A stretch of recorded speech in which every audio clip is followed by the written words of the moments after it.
एरवाड़ा के जेल में मुन्ना कहकर एक कैदी रहता था। वो एक लोमड़ी जैसा बहुत चालाक था। एक दिन उनके साथी कैदियों से, हेलो मेरे प्यारे कैदी साथियों, मैं जल्दी ही इस जेल से भागने वाला हूँ। आपको भी उस प्लान के बारे में बोलना है तो आप सब मुझे पैसे देना है। आपको भी प्लान कहता हूँ। ठीक है, अगर तुम हमारे पास पैसे लेने के बाद तुम अकेला ही भाग गया तो हमारा हाल क्या होगा? ठीक है, आपको डाउट आना भी सही है। मैं मेरा प्लान को आपको इंस्टॉलमेंट्स के जरिए कहता हूँ। आप भी इंस्टॉलमेंट्स में सुनकर पैसे इंस्टॉलमेंट में दीजिए। ये हुई ना बात। ठीक है, फिर फर्स्ट इंस्टॉलमेंट कब देना है? अभी दे दो, कहकर कैदियों के पास पैसे वसूल किया। अब सब तैयार रहना, प्लान में पहला हिस्सा कहता हूँ। कहकर उन पैसों को ले जाकर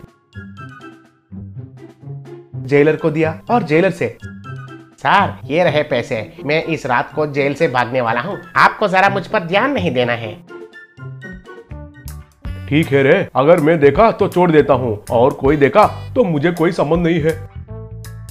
ठीक है सर, आप बस आंख बंद कीजिए। कहकर उस रात को सब कैदियों को तेल की बोतल बेचते हुए, आइए बाबू आइए, सेकंड इंस्टॉलमेंट प्लान। सब लोग इस तेल का बॉटल्स को खरीदिए। एक बॉटल का दाम केवल 1000 रुपए। तेल के बोतल से हम क्या करेंगे रे? तेल मुंह कहीं का, हमें क्या उसे पापड़ बनाना है? ये तेल का बोतल तुम्हें पिलाऊंगा तो 2 दिन बाथरूम से बाहर नहीं निकलोगे। एग्जैक्टली, मेरा आइडिया भी वही है, लेकिन उसमें थोड़ा सा बदलाव है। कहता हूँ समझिए। फिर से ऐसे एड़े जैसा सवाल मत पूछिए। ये तेल का बॉटल पापड़ बनाने के लिए नहीं, हमारे बदन पर लगाने के लिए। अगर कोई पुलिस हमें पकड़ने के लिए कोशिश करेंगे तो हम फिसल जाते हैं। अगर मेरा प्लान अच्छे से क्रियान्वयन हुआ तो एक पुलिस भी हमें नहीं पकड़ सकेगा। इतना और कॉन्फिडेंस नहीं रहना चाहिए रे मुन्ना। पुलिस को एड़े समझे हो क्या? एक भी हमें क्यों नहीं पकड़ सकेंगे? कैसे नहीं पकड़ सकेंगे?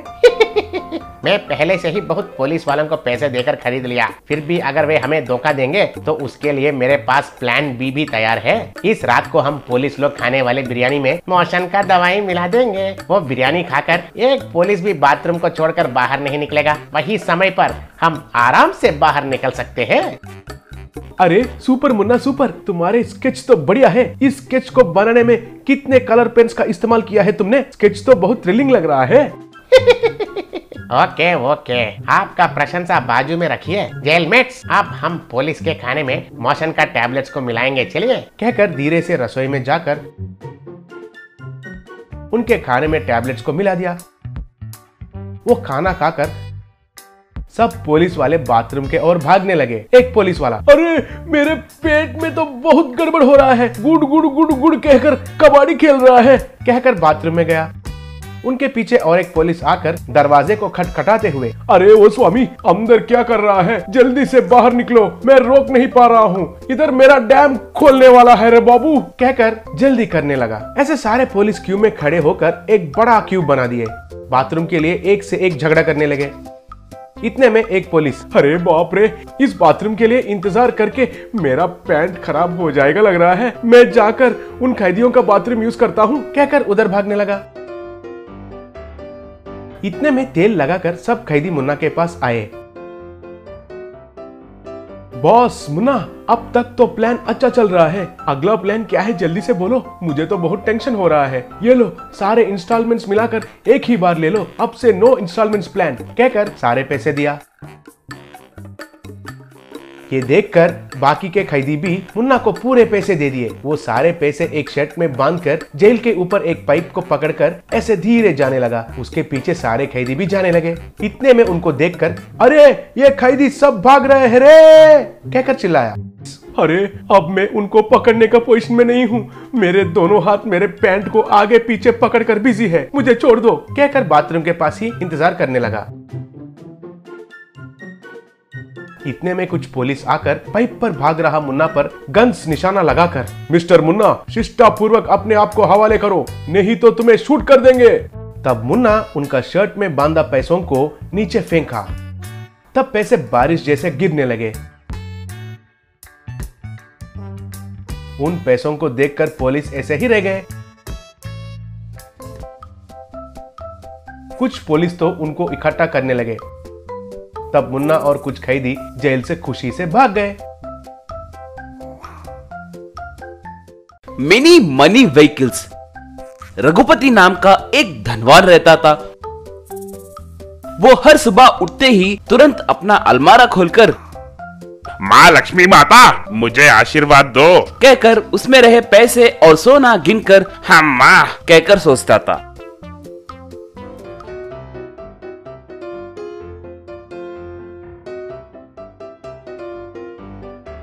एक बार हरदम के जैसे ही रघुपति अलमारे में से पैसे गिनने लगा, तब उसकी पत्नी आकर, ओ जी, आप यूँ हरदम पैसों की गिनती क्यों करते हो जी? हर सुबह बिना उन पैसों को देखे आपका दिन नहीं गुजरता क्या? कभी आपने मेरी खूबसूरत चेहरा देखा है क्या? सुबह सुबह तुम्हारा मुंह देखने से मुझे क्या मिलेगा री, मगर पैसों को देखूं तो मेरे दिल को तसल्ली मिलेगी। ऐसे आदतों के वजह से ही पिछली बार नौकर चोरी करने के लिए कोशिश किया था। हम खुशकिस्मत थे जो हमारे पैसे चोरी नहीं हुए। अगर गए होते तो हमारी स्थिति क्या होती थी, सोचा है क्या आपने? अब झगड़ा क्यों कर रही हो? इस बार नौकर को हम दोनों उसके बारे में पूछताछ करके ही काम पे रखेंगे, ठीक है क्या? उसी गांव में बंटी नाम का एक मासूम व्यक्ति रहता था। एक बार काम ढूंढते हुए बंटी रघुपति के घर आया। श्रीमान, माँ नमस्कार, मेरा नाम बंटी है। मुझे पता चला है कि आपके घर में नौकर की जरूरत है। क्यों रे, एक बार इसका हिसाब देखो। माफ कीजिए सब, मैं गिनती करना नहीं जानता हूँ। रघुपति तुरंत अपनी पत्नी की ओर देखकर, ये क्या री, ये तो बहुत मासूम आदमी लग रहा है, ये हमें जरूरत है क्या? रुकिए जी, हम दोनों के पास काम करने के लिए यही सही है। वो नहीं री, ऐसे कुछ कहने ही वाला था। आप रुकिए जी, पिछली बार होशियार आदमी है कहकर उसे काम पे रखे थे। वो अपनी होशियारी चोरी करने में दिखाया है ना, हमारे लिए यही सही है जी। कहकर बंटी, कल से मालिक के साथ रहते हुए उनके कहे जैसे करो, कल से ही काम करने आ जाओ। ऐसे बंटी रघुपति के घर में काम पे लग गया। अगले दिन रघुपति हरदम के जैसे ही नींद से उठकर अलमारा खोलकर पैसे सोना गिनने लगा। अलमारा बंद करके पीछे मुड़कर देखा कि बंटी उसके पीछे ही खड़ा था। वो देखकर रघुपति दंग रह गया। रे छी निकम्मे, मुझे डरा दिए हो ना। वैसे तुम यहाँ क्या कर रहे हो? ये क्या जी, माँ जी ने कहा था ना कि आपके साथ रहकर आपका पीछा करने के लिए, इसीलिए मैं आपका पीछा कर रहा हूँ। ठीक है, हमारे पास इतने पैसे हैं कहकर किसी को मत बताना, नजर लग जाएगी। आप भी ना सर, आप ऐसे डरे तो कैसे जी? आप बहुत मेहनत करके इतने पैसे कमाए होंगे ना। अगर मैं आपके जगह होता तो पैसों से एक पैंट एक शर्ट सिलवाकर पहन लेता। उतना ही नहीं, अपना बिस्तर भी पैसों से तैयार करवाता और उस पे सो जाता। बंटी का आइडिया पसंद आने की वजह से अगले दिन रघुपति पैसों का शर्ट और पैंट पहनकर पूरा गांव फिरने लगा। रात में भी पैसों से बिस्तर तैयार करके उसके ऊपर सोने लगा। एक बार बंटी रघुपति के बच्चों से खेलने लगा।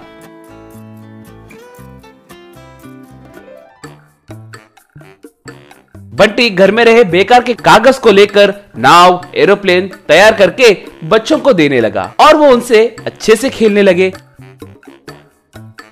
रे बंटी, पूरे पेपर्स खत्म हो गए हैं रे। अब कैसे? मुझे और खेलने का मन कर रहा है। मुझे और मिनी व्हीकल्स चाहिए।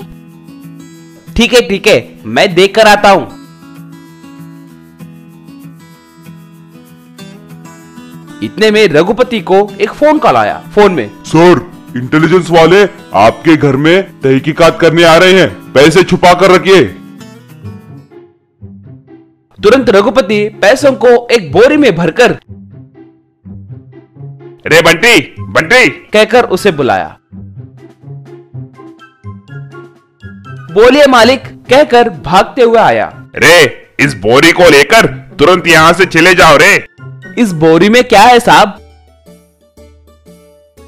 कुछ नहीं, बेकार के कागज है बस। पहले तुम यहाँ से जाओ। बंटी तब उस बोरी को लेकर उन बच्चों के पास आकर, टाटा, ये देखो मैं तुम्हारे लिए कितने कागज लाया हूँ। देखिए अब मैं इनसे कितने बोट्स तैयार करूंगा। कहकर बोरी में से पैसे निकालकर बोट, एरोप्लेन, कार जैसे मिनी व्हीकल्स तैयार करने लगा और बच्चा उनसे खेलने लगा। इतने में पुलिस वाले आकर रघुपति के घर में छानबीन करने लगे, मगर उन्हें कहीं भी पैसे नहीं मिलने के कारण सॉरी सर, शायद हमें किसी ने गलत जानकारी दिया है। आपको तकलीफ देने के लिए हमें माफ कीजिए। कहकर वहां से जाने ही वाला था कि तभी घर के बाहर बच्चों के मनी, कार, बोट, एरोप्लेन को देखकर ऐसा ही, रे पैसों से ये सब किसने बनाया रे? मैंने ही तैयार किया है साहब। आपको पसंद आया क्या? और चाहिए क्या? मैं तैयार करके दूंगा साहब। कहकर बोरी में से पैसे निकाला। ऐसे को पूरी बात समझ में आ गई। ये तुम्हें किसने दिया रे? हमारे मालिक ने हमें दिया है सर। ऐसे को पूरी बात समझ में आ गई और वो रघुपति को तुरंत अरेस्ट करके जेल में डाल दिया।